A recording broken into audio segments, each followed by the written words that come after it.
आकाशवाणी भोपाल से प्रस्तुत हैं प्रादेशिक समाचार।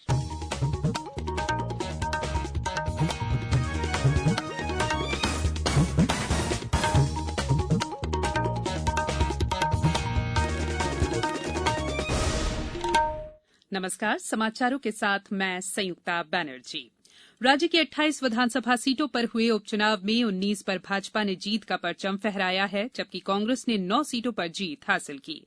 इन उपचुनावों में भाजपा को 49.46% और कांग्रेस को 40.50% वोट मिले। इसके अलावा बसपा ने भी 5.75% वोट हासिल किए। हालांकि वो 28 में से एक भी सीट हासिल नहीं कर सकी, लेकिन बसपा उम्मीदवारों के कारण कांग्रेस को 4 और भाजपा को 1 सीट पर हार का सामना करना पड़ा। इन उपचुनावों में शिवराज सरकार के 2 पूर्व मंत्रियों समेत 14 मंत्री चुनाव मैदान में उतरे थे। इनमें से 11 मंत्रियों ने जीत हासिल की है, जबकि 3 मंत्रियों की हार हुई है। ग्वालियर जिले की डबरा सीट से महिला बाल विकास मंत्री इमरती देवी उपचुनाव हार गई हैं। इसके अलावा सुमावली सीट से मंत्री अंदल सिंह कंसाना और दिमनी सीट से मंत्री गिरिराज दंडोतिया भी पराजित हुए। शिवपुरी जिले की 2 सीटों में से पोहरी से भाजपा और करैरा से कांग्रेस प्रत्याशी ने जीत दर्ज की। वहीं सागर जिले की सुरखी सीट से मंत्री गोविंद सिंह राजपूत ने विजय प्राप्त की। धार जिले के बदनावर में भाजपा प्रत्याशी राज्यवर्धन सिंह 32,000 से ज्यादा वोटों से जीते। खंडवा जिले की मांधाता सीट से भाजपा के नारायण पटेल निर्वाचित घोषित किए गए। देवास के हाट पिपलिया से भाजपा के मनोज चौधरी विजय रहे। उधर गुना जिले की बमौरी सीट से मंत्री महेंद्र सिंह सिसोदिया और रायसेन की सांची सीट से डॉ प्रभुराम चौधरी ने जीत हासिल की। मंदसौर जिले की एकमात्र सीट सुवासरा से भाजपा प्रत्याशी हरदीप सिंह डंक विजयी घोषित किए गए।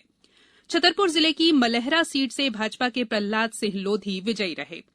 दतिया जिले की भांडेर से भाजपा की रक्षा सिरोनिया ने सबसे कम अंतर 161 वोटों से जीत दर्ज की। अशोकनगर की दोनों सीटों पर भाजपा उम्मीदवारों ने विजय प्राप्त की।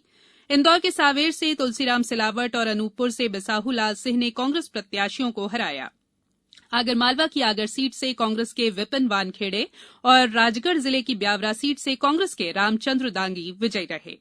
चुनाव परिणाम सामने आने के बाद आज पूर्व मुख्यमंत्री कमलनाथ ने भोपाल में मुख्यमंत्री आवास पर मुख्यमंत्री शिवराज सिंह चौहान से सौजन्य भेंट की और जीत की बधाई दी। साथ ही प्रदेश के विकास में सरकार के साथ खड़े रहने का भरोसा भी दिलाया।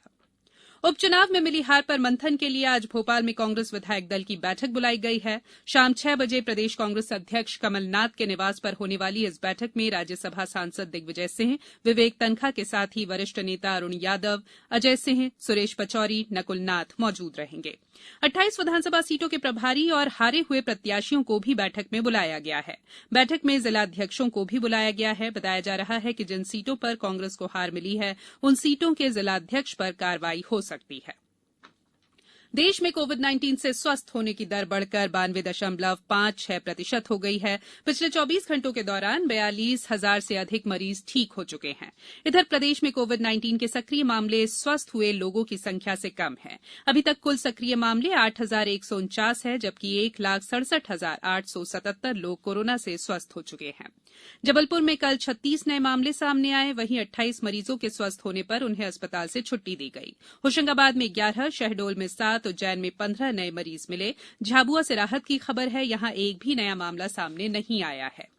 उमरिया के मशहूर बैगा चित्रकार जोधाइया बाई ने प्रधानमंत्री द्वारा शुरू किए गए जन आंदोलन में सहभागिता करते हुए लोगों से कोरोना से बचाव के लिए साफ सफाई रखने की अपील की है। और साफ सुथरा से रहा, रोज साबुन से हाथ पैर धो 14 बेर, तो कहे ना कोरोना भागी। वह तो टूटी कोरोना, हाथ पाव अपन टोर तो वो न टूटी। अब कुछ समाचार संक्षेप में। पश्चिम रेलवे रतलाम मंडल के वरिष्ठ जनसंपर्क अधिकारी जितेंद्र कुमार जयंत ने बताया है कि इंदौर से वैष्णो देवी तक जाने वाली मालवा एक्सप्रेस को आज रद्द किया गया है। नीमच में ग्रामीण नवयुवकों और कृषकों के लिए मसाला और औषधीय फसलों के मूल्य संवर्धन पर आयोजित 7 दिवसीय प्रशिक्षण कार्यक्रम कल संपन्न हुआ और उज्जैन कलेक्टर और अन्य अधिकारियों ने कल सिद्धवट एवं कालभैरव मंदिर क्षेत्र का भ्रमण कर स्मार्ट सिटी द्वारा प्रस्तावित किए गए हेरिटेज कार्यों का स्थल निरीक्षण किया।